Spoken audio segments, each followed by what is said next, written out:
It's going to be great. I'm very happy with the way God of War 2 came out. Provided we hit our mark, I was pretty confident that our sales would be better than God of War 1, but I was rather skeptical that our reviews would be. God of War 2, I think at the end of the day, probably equaled, if not slightly exceeded the first, which I was not expecting, and it was quite satisfying. I can't believe I'm fucking doing this. I deserve this one then.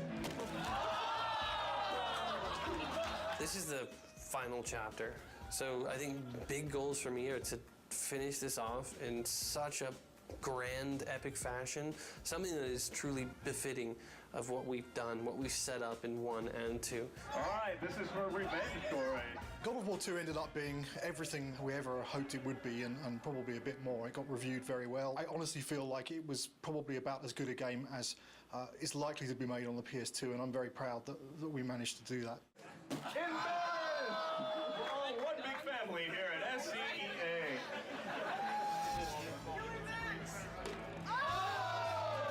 Once you start something, you got to finish it. So that's the way I look at things. God of War 3 is going to be the conclusion to the story. My hope is to make the best effects I can on the last one.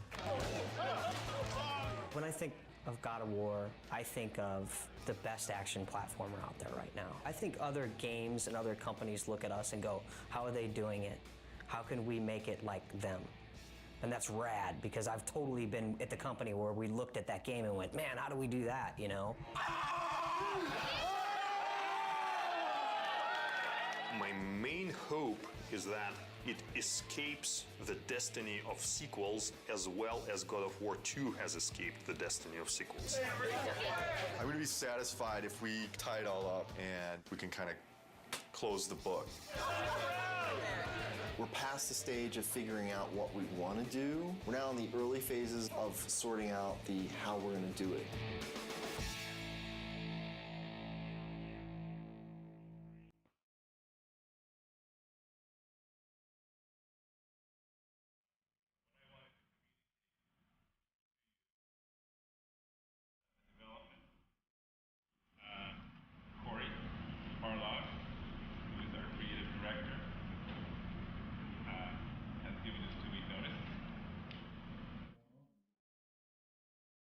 Next Friday will be my last day at Sony Santa Monica. The bomb was dropped.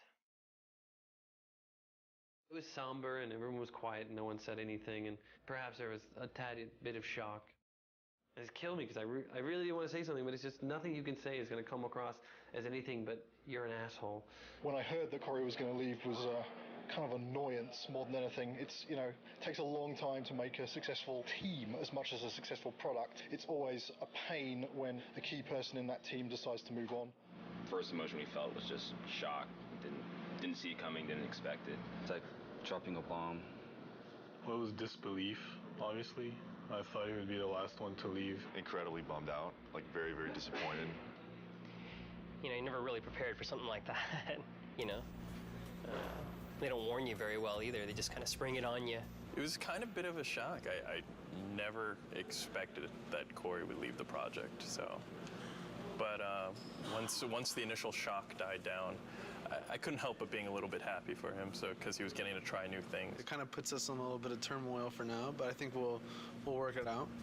I'm glad he has the balls to stick to whatever it is that he wants, but I'm also a little pissed that he's leaving us in the lurch, just kind of like holding the bag. I mean, I know I want to be here. If he needs to be someplace else, that's what he's got to do. And I think it's better that it happened at this stage in the project than a year from now, obviously. It obviously is a very difficult choice and a difficult time and not a very happy choice to be making. But, you know, on the horizon, the doors are opening. Of course, it's hard to imagine someone stepping into Corey's shoes. He's amazing. Many people wondered whether we could do God of War 2 without David Jaffe, who did God of War 1, and I think we succeeded at that. I think we can succeed at creating a third version without Corey Barlog. I think it's kind of neat, actually. A different director for each chapter.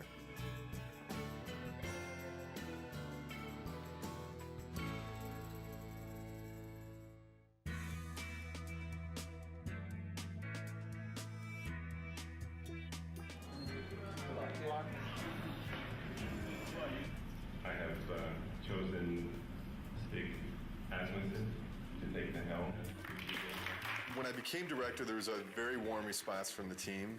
I got a lot of tons of support, and I mean, so far everybody's been super cool.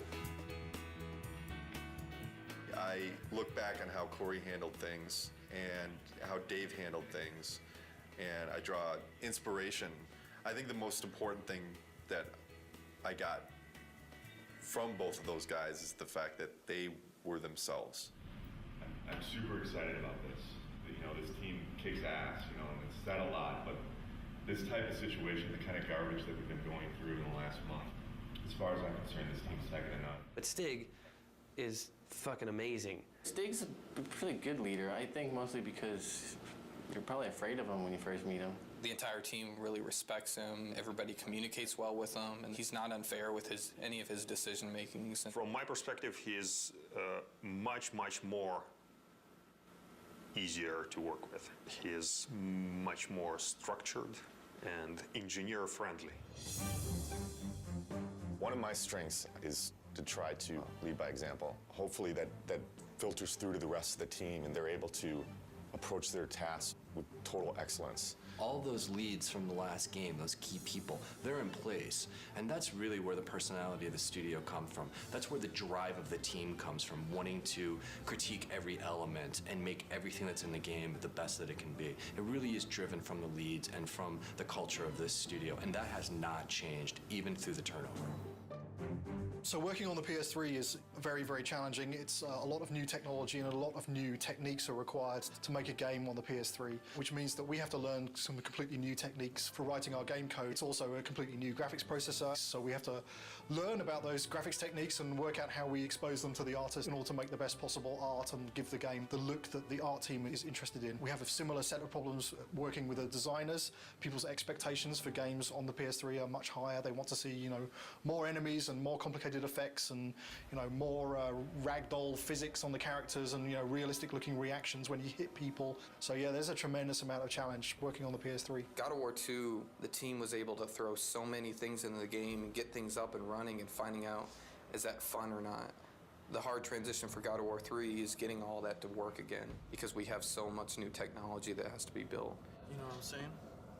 Everybody has to relearn their own personal expectations and their limitations and how they're projecting their schedules and their tasks and things like that. Everybody is counted on everybody else to kind of make accurate predictions on what they can do. It's tough right now because everything's new. It's just so much more involved. That's very worrisome. When are we going to get to the point where we can say something's going to take 4 weeks to do and it's really going to take 4 weeks to do? It's understandable that nobody understands that right now. PlayStation 3, we're able to push a lot more polygons, a lot more texture resolution and detail, so things are hyper realistic. I mean, they're so realistic now that we can actually see pores on skin and hair and eyebrows and nose hairs. You can see everything. We have a lot of work ahead of us. Every character now is like taking 6 weeks, 8 weeks. At least 6 weeks. Yeah, to make one.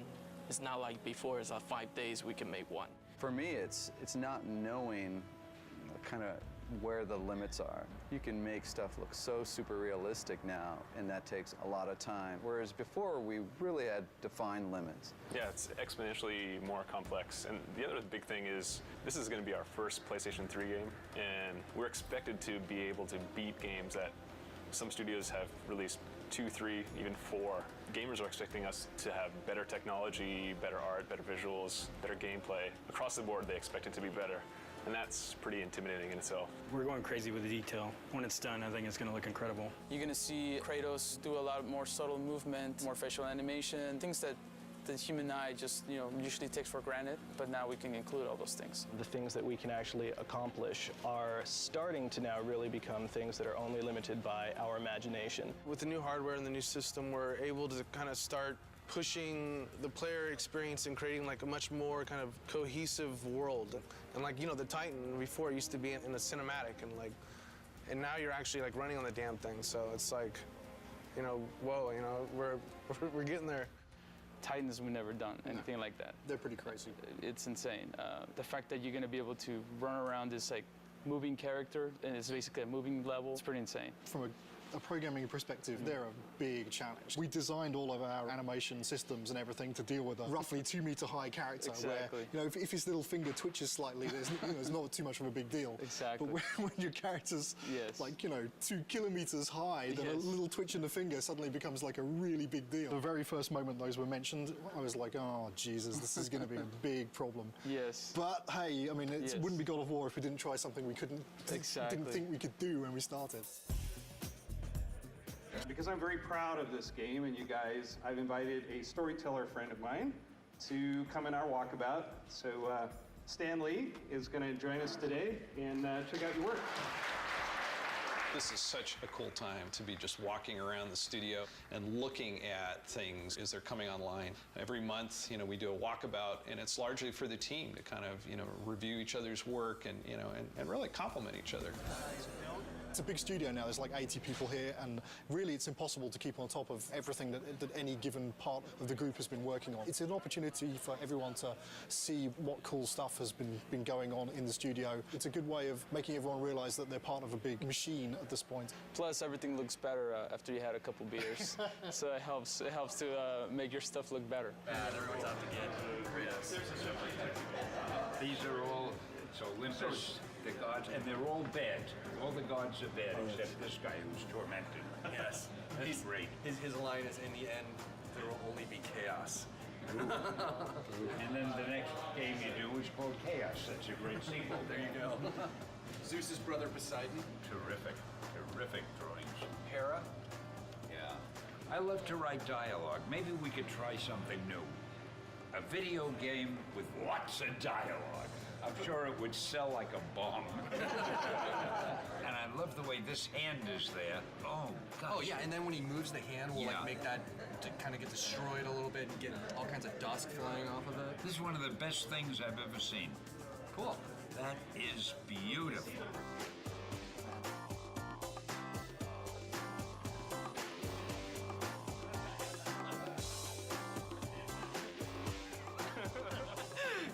Last thing Corey did before he left. Okay, so long, fellas. We're just giving each other props here. Yeah. Cheers. There's no such thing as a bad walkabout because, beer at work. And also, Stanley rules! Woo, woo! Just crawled up there. It's Stanley. Stanley!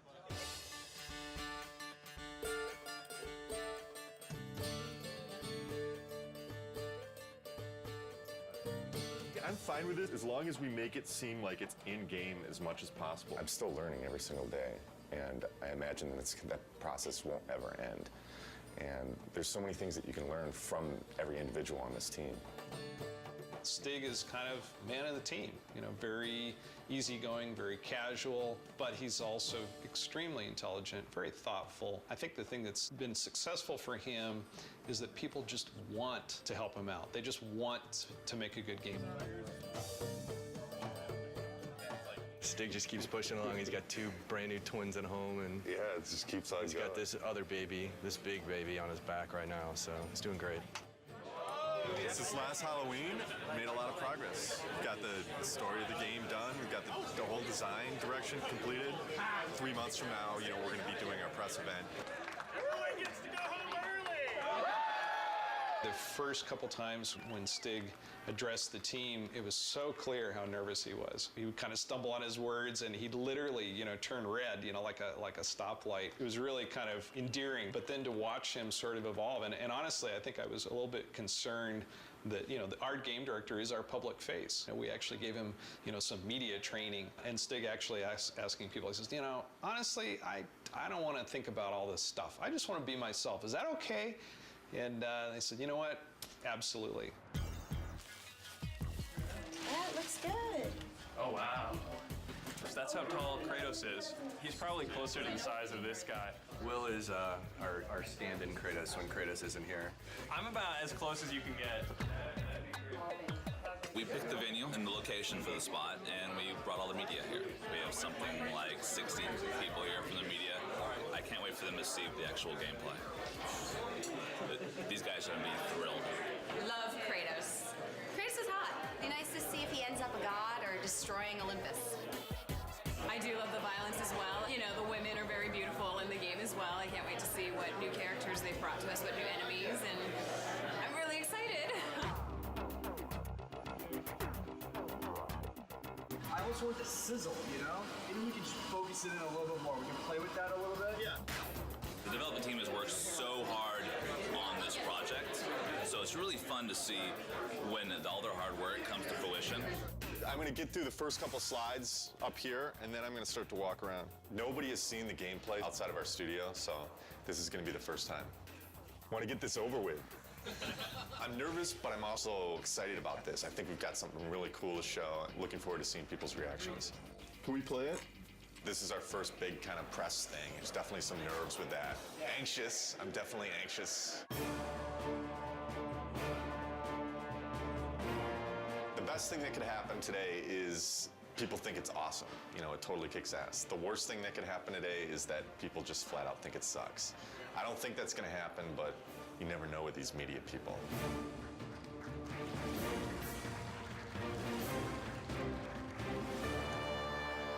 What is the vision for God of War 3? We want to define this generation with this game.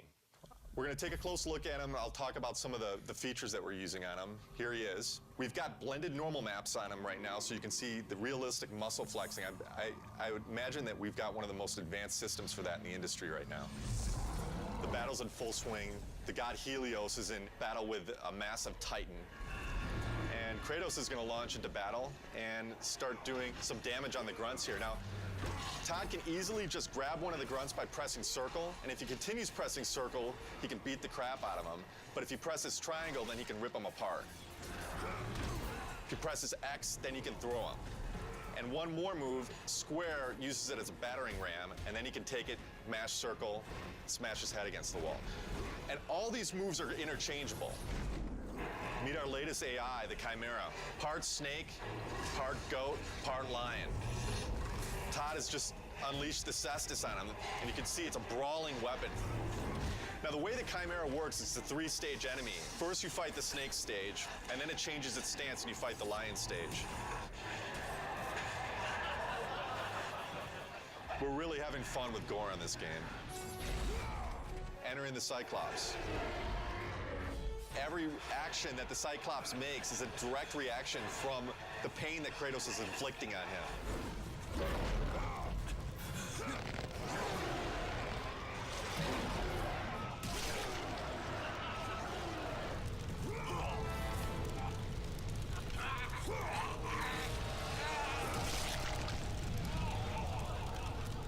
Well, that's our newest upgrade, the Helios Head. It can be used to reveal secrets.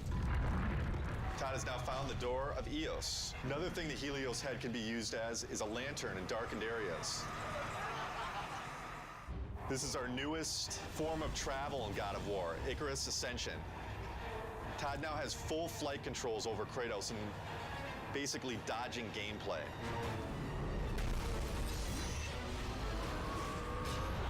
That's it. Oh my God, fantastic. It was great. It was phenomenal. I mean, like, I thought that I had a concept of what it would be like, but this pretty much blew everything completely out of the water. We're putting a lot into this game. I said I think this game needs to be a defining game for this generation, and I truly believe it will be. I can't comment on what the future holds for the series because, you know, I'm focused on God of War 3 right now, but this is God of War is, this is it. This is the end of the story.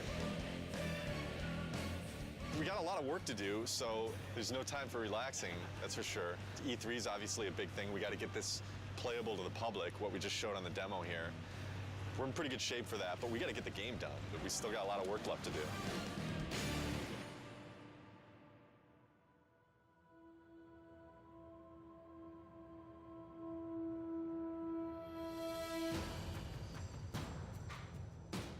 Right now for E3, pretty nervous about it.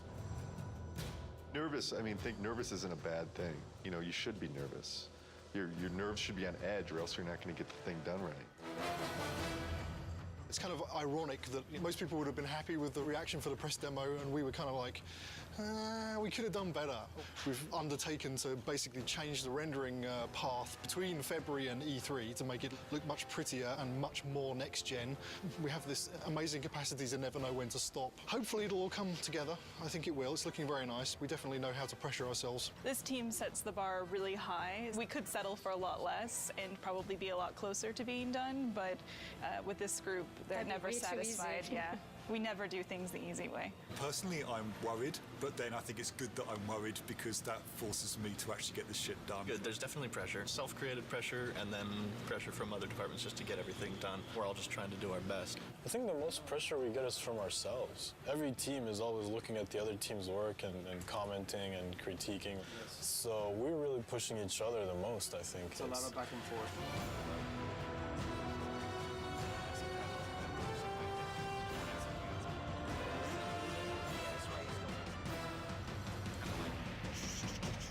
The following week, it's absolutely nothing moves because we're going to need to take every freaking second to make sure it's stable and we are at frame rate. So, stay with that. You want to just... The dead soldiers on the ground aren't in the poses? Nope, and they don't have blood streaks and stuff in here. Tyler's doing blood streaks. Alright, so we need a book over here then. The inactive mode would look like kind of like it does right now with the book shut. The active mode, the book would open up and it would have like a glow around it. We have to open and close the book. Yeah, there's a book for it. We should have known that when we built it, because we didn't build it to open and close. Wait, you need the book to open and close? Yeah. There's no limit to good ideas, but there is a limit to how many of those good ideas that you can actually implement. And even if you make decisions and you make progress on things, it doesn't mean that you can get all those things done. We need to be able to tell people this thing is active now. Can we remove it for E3? Are you serious? No, I'm not. I mean, there's a lot of other shit here to get done besides getting a book to have in an active states. Let's say we don't do the open and close for E3. It would just have a glow effect and a light that comes with it, and that's it. Do we just put a sparkle on it then? Absolutely have any compromise for the schedule right now. I have to trust production, and I have to trust the fact that they're telling me that we can't get things done. So I feel like there's little things that have been compromised. I don't know that the player's going to necessarily miss them, but I sure am. It's part of making games. You don't always get what you want. This seems like harder than the last time I played it. We have to keep in mind that somebody from the street is going to be playing those harpies. And I don't know. The way it looks right now, on 3 tries, people will throw down the controller. The stuff we just went through, pretty rough. It's a little frustrating from the respect that it's been kind of at this state for a long time now. Kind of wondering when it's going to get fixed. The struggle or the challenge. If it doesn't get fixed this week, we're screwed. This is sprint week, meaning we're making a big push this week to get a lot of work done and make some headway going into E3. As far as crunch goes, we're not going to call it crunch anymore. We're going to call it a sprint, and then everything will be fine. So as long as we do that. Change the name, it'll all be fine. Tonight's the first night of crunch. Yeah. Yeah, so... We don't like the euphemism sprint. Fuck. I hate crunch. It sucks.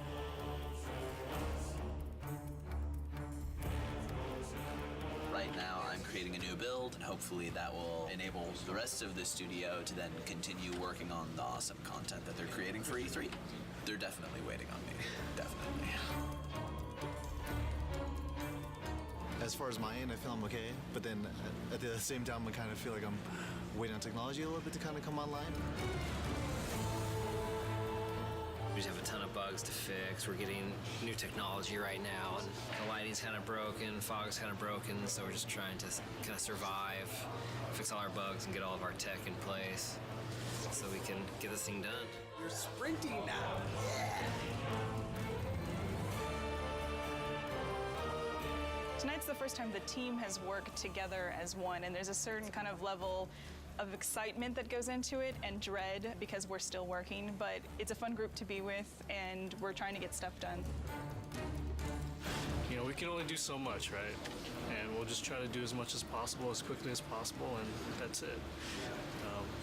Hopefully we end up with something pretty cool, though. This is the biggest E3 we'll ever have. Everybody wants to still see if Santa Monica still has it.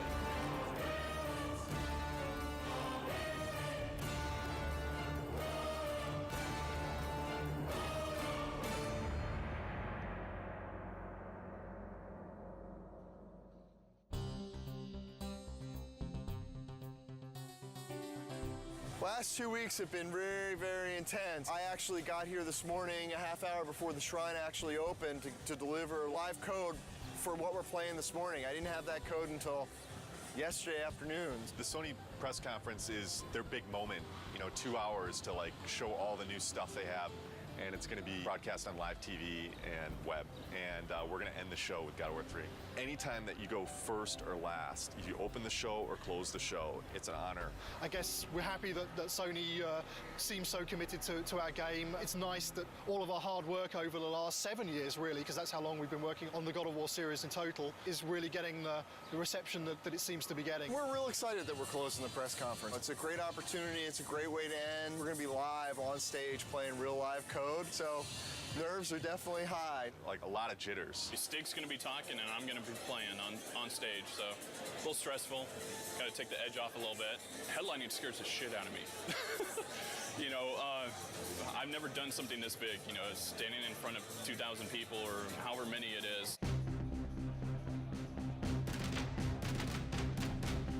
This is one of the most eagerly anticipated games of this generation. I'd like to invite Stig Asmussen to the stage to show you the first few minutes of the jaw-dropping God of War 3.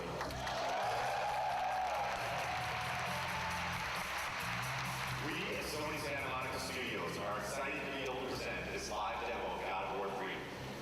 God of War 3 is the final chapter in our fantasy trilogy, based on the dark side of Greek mythology. Now our design director, Todd Happy, will take point on the controls, and we'll get into our demo.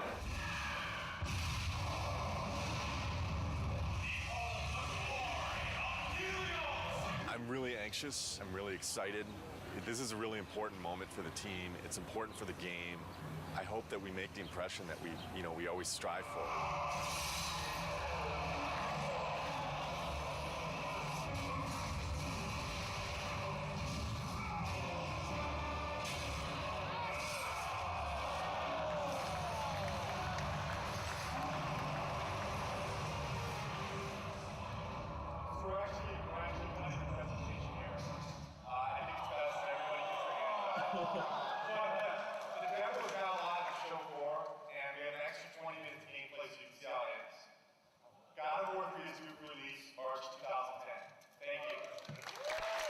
One line. Amazing, fucking awesome. People really seem to dig it. This went well. I don't see how it could have gone any better. Oh, I'm kind of glad that E3 is back. It's pretty exciting. It's been a couple of years since there was a really decent-sized E3. It's always exciting to have your game here. This is what we work for. E3 is like Christmas. We've got 12 kiosks set up with God of War. We had a great time last night setting it up. It was actually, we got there, the Sony booth was relatively quiet. All the games were up and running, but there weren't a lot of people playing anything. We started loading in the God of War and people started lining up behind me to play it. I had somebody tell me today, one of the producers of another product told me when we got in there and loaded our code, all work stopped at the Sony booth so they could come play our product. Hugely flattering, big kudos to the team. Got chills just having that whole experience. It was awesome. It was excellent. It was, disgusting and exciting all at the same time. I waited an hour to play that game. When you finally get to decapitate Helios Head, that was like amazing. Didn't expect to see that. It's pretty brutal. I mean, way more brutal than like the first two. Every new game, they bump it up a little bit, so it's definitely good stuff. I waited in line 2 hours to play.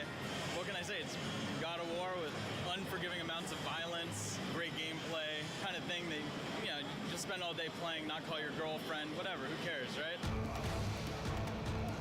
I'm super pumped to see it. Makes me so jazzed. So this is Christmas. It's Christmas. But it lasts 3 days. We can't believe it's back, It's like awesome.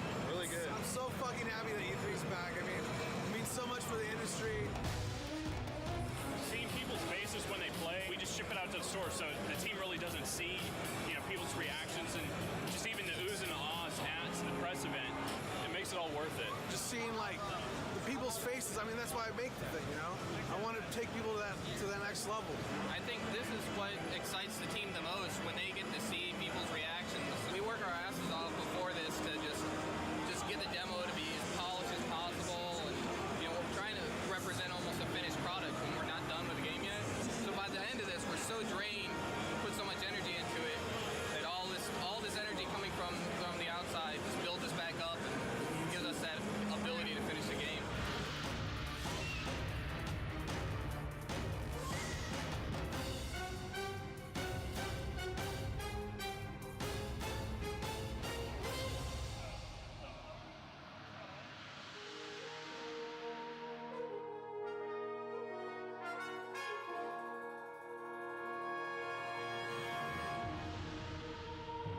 E3s was a huge milestone for us. A lot of publicity, a lot of great feedback and great exposure. E3 was awesome. I have to say it went very well. Seeing all the fans and watching everybody play totally put us in a different mindset coming back from that. You really get locked up and don't really see people's reactions working on something for so long, and going and seeing people line up for your game, that's more than you could ever want, you know? It just kind of invigorates the whole team into coming back and working on something and wanting to put your heart into it and make it even better. I think we did a good job with it at E3. And that shouldn't be our high point. That should be like our midpoint. Alpha is when the whole game from start to finish needs to be in one bag. It can have placeholder assets, but you can fly basically through the whole game or walk through the whole game, and everything's represented in approximately the way that it will ship with. Yeah, so ideally by Alpha we shouldn't go, oh hey, we need that extra bad guy, or hey, we're gonna add a new boss. Which we've done on other games, so. But ideally on God of War 3, you know, Alpha will be, okay, all of our pieces are in. And then after Alpha becomes Beta, and Beta is basically art lock. I want to make sure that when I'm playing the game, I've got a smile on my face. You know, I've played God of War for the last 6 or 7 years of my life now. As long as I'm got a smile on my face, I think there's a good chance that that's going to translate over to the fans. If you kind of take a look at this here, you can see this character that's the size of the Sears Tower, roughly. It's about 1,500 feet tall. It's a different kind of boss battle. Kronos is more than Gaia, is more fully alive, and you're more fighting on a character that's moving around. So this has been very tedious and challenging and time-consuming to put this together, but I think at the end it'll definitely be worth it, and people will feel like they're playing something they never played before. Kronos will actually thrust his hands forward and do a scrape and leave his fingers there, so that you can actually attack his fingernails. We'll have a breakable on the fingernail, and then the fingernail will bring up like a circle prompt. You'll grab onto that and in the CS move, and then basically do a struggle and then rip it out, and then, you know, it'll be kind of a gory, cool, memorable moment. We actually want to make this awesome. We want to make this gameplay super exciting. It's going to be everything people expect from what the Titan fight should be. What are the big tech issues, Chris, that you need support on? The only big tech issue we need support on at the moment is the issue with the collision. The more static you can get him, the more precision you will get in your CS move. The problem is that since it's a skin collision, the skin itself is not just a non-deformable object that you can rely on to not have change from one frame to the other. That's the biggest issue we can have. What we're doing hasn't really ever been done before, and so a lot of what we're running into are issues with trying to make it as exciting as possible, but working within the technical constraints that we have and in the time frame that we have. I would say that the rewrite of skin collision is turning into a very unrealistic proposition to get it finished before Alpha. Time is the biggest fun killer usually, as far as developing. It's where you come up with the most exciting scenarios, but do we have the time to put it together? Fabrice and I will need to take a look at what is going on and what's fixable and what is not, and what we will have to design around. With Kronos, the whole is greater than the sum of its parts, and when you see it all together in the finished product with all the polish, I think it's going to be one of the most memorable experiences in gaming history. That's how I feel about it. I know it's going to be like that. The murderer of Gaia enters my tomb. Kronos! I know it was you who killed her, Spartan. Who else could?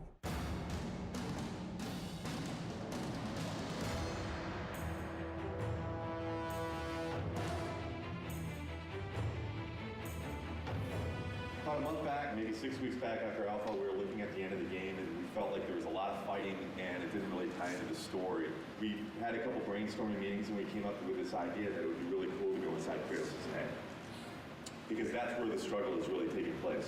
The story's really never done until the game ships.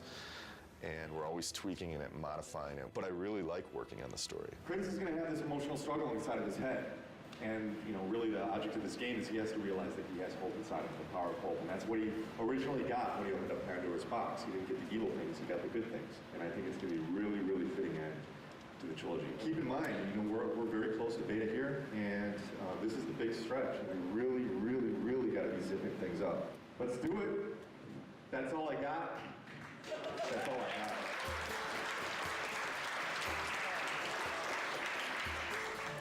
This is the third Halloween. I think for many it's probably a big relief. We're less than 3 months away from being done. It's been 2+ years. It's been an incredible journey. We've overcome so many pitfalls along the way with change of personnel, project redesigns. Despite all that, we've managed to continue to elevate and continue to push ourselves and continue to make the best products we as a team can do. And I think God of War 3 is living up to that. To complete the third one is pretty amazing. We always tried to hit the highest mark we possibly could, and I think we've done it once again with this one. So we're going to have to wait and see what the fans think, but I have really, really high hopes. Completing a trilogy is something I never did in my life, you know, and completing something like this is very special, you know, something that means a lot to me. Sentimental moment. This is truly one of the best teams I've ever worked with. I mean, across the board. I've worked with teams that were really strong on the art side, or really strong on design, or really strong on technology, but this is the only team I worked with that fires on all cylinders. The team faced a lot of challenges. The interesting thing is that this team has always faced challenges, and it sounds kind of cliche, but they're really good at facing challenges. Yeah, I agree 100%. You know, I mean, we've discussed a lot. Obviously, we've gone through a lot of different changes, and the team always, I mean, you can put it any better, but they always rise to the challenge.